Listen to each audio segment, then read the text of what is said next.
Hello everyone and welcome to another Fight of the Night review. I almost got that wrong, it's been a while. This one is the main event of UFC 266 at the T-Mobile Arena in Las Vegas, Nevada, between Brian Ortega and Alexander Volkanovski for Volkanovski's UFC Featherweight Championship. It went all 5 rounds. I've got to talk about all 5 of them, so let's not waste any more time. So the fight starts with round 1, obviously, and there is very much feeling out process, you know, a lot of back and forth between them. They're both opening with some really good stuff, both threatening with jabs. Ortega lands the first actual strike with a good leg kick, and Volkanovski moves in and out quite a lot, and he's ducking in, landing some good jabs, he's getting hit with some good jabs. Ortega even lands a good couple of hooks that do stun Volkanovski a little bit. Not enough to fully deter him because the dude is made of iron and he can eat a good shot, as we'll find out much later in the fight.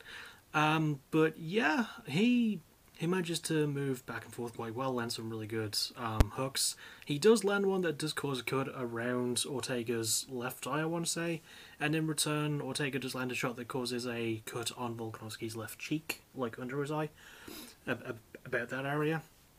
And the two, yeah, they make, you know, it's a fairly competitive first round, and I'm giving it slightly in favour to Volkanovski. Even though he was hit with a couple of bigger shots, he was landing more, he was putting on the pressure a lot more, he was moving in and out a bit more readily, and yeah, he was able to set things up a little bit better, I think. But Ortega, you know, he landed his fair share of shots, and he did have Volkanovski wobbled on more than one occasion, so yeah, I still give round 1 to the champ. Next we go to round 2, and it is a surprisingly strong start from Ortega. I don't remember if he starts this way in round 2 or 3, but I think he just starts with a really good combo, a really good simple left-right hook combo for Ortega to open round 2.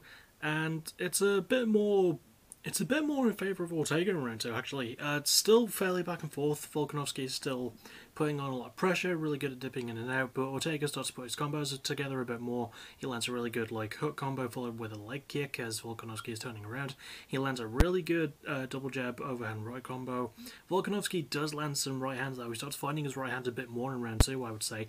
And yeah, he's landing a lot more of those and hitting Ortega pretty hard with them, but yeah, you know, fairly good back and forth between them once again, and Ortega does start to catch the kicks a bit more because Volkanovski was laying some really good body kicks, but he's a bit more hesitant in round 2 because Brian starts to catch him a bit more in round 2. Understandable.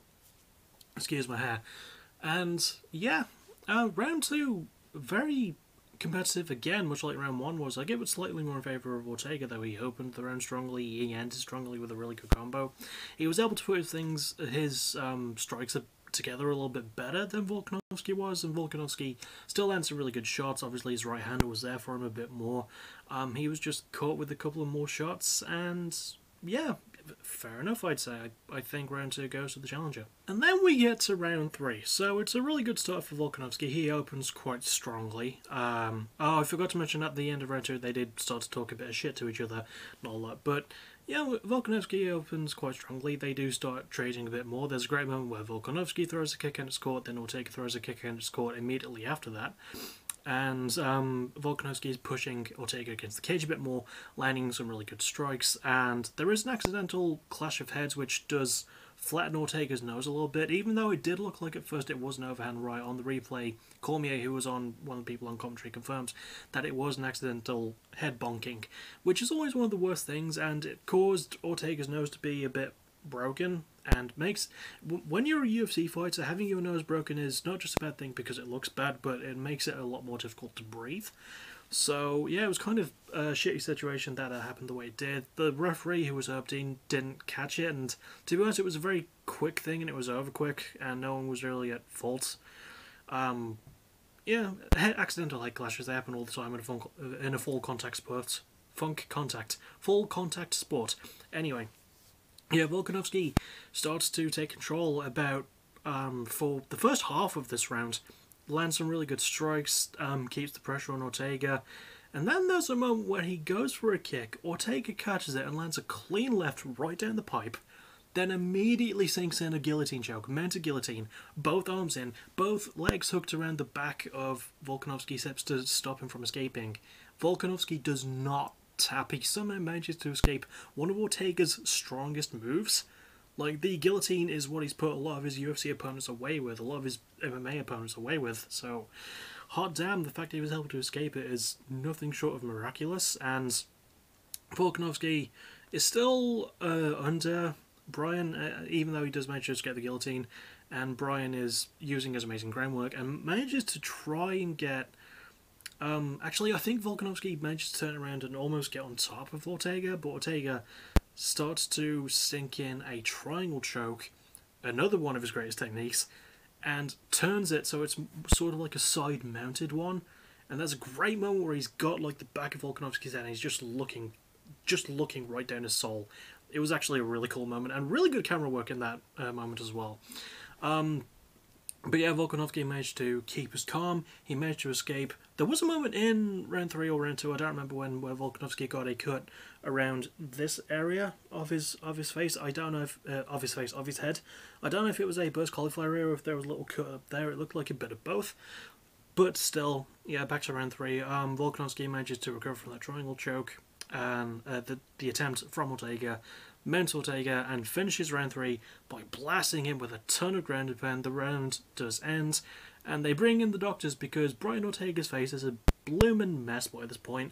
However, the doctors and the referee do not stop the fight because, yeah, they confirm that he's healthy enough to continue.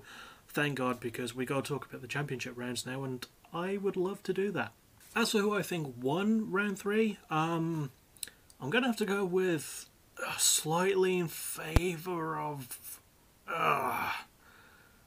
Ortega. I think he just narrowly managed to steal it away with the last few moments. I don't know, it was very, very close to a comeback. It's the closest round to call I want. My heart says Ortega, but my brain says Volkanovski, and I'm listening to my heart on this one. But yeah, on to round 4 now. Round 4, there's no ambiguity. It's pretty much all Volkanovski. He's landing some really good shots. Ortega is a bit slowed down by this point because of how badly he was hurt by the end of round 3.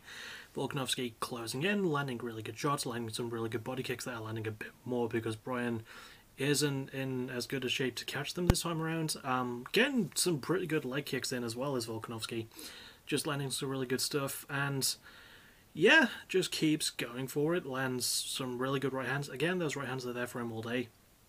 There is a moment where he does sort of have...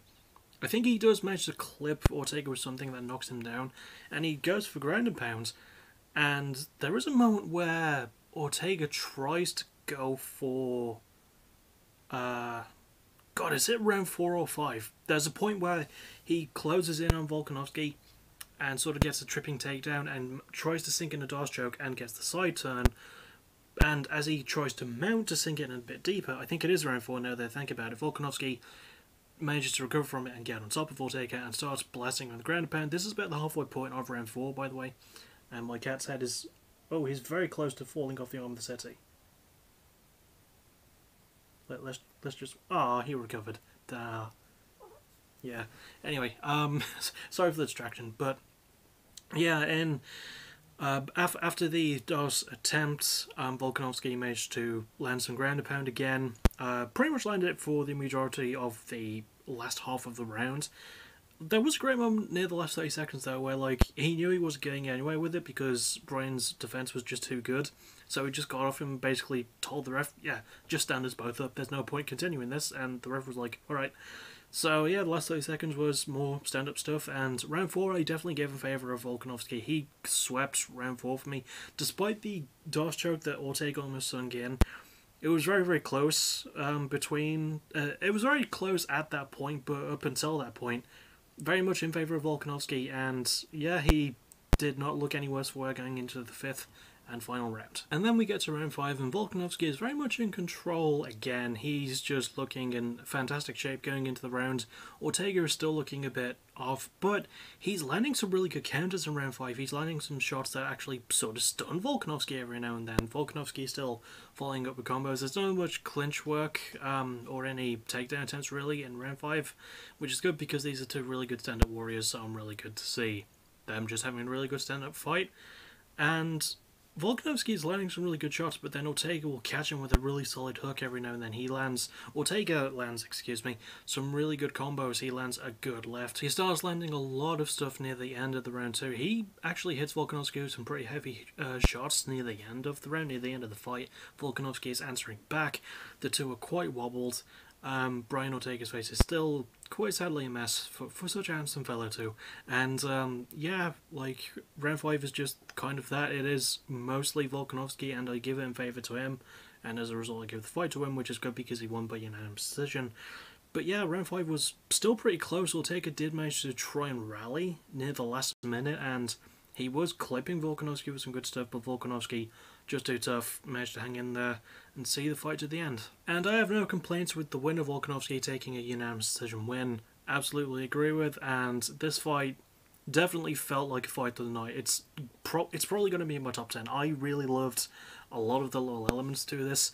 It almost felt like, and I think it's because I was watching TakeOver Brooklyn 3 earlier, it almost felt a bit pro wrestling-y in terms of some things, like the submissions that Brian was sinking in rounds 2 and 3.